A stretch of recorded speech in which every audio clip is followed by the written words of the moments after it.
انشالله دیدار به خیر و برکت انجام خواهد شد و با آزادی ایرانمون و جهان و خیر و برکت معنوی و اقتصادی و سیاسی سراشیب میشه به سمت جهان انشالله.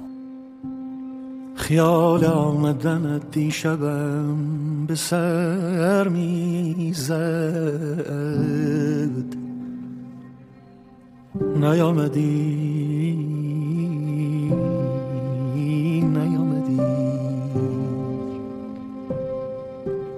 نیامدی که ببینی دلم چه پر میزد.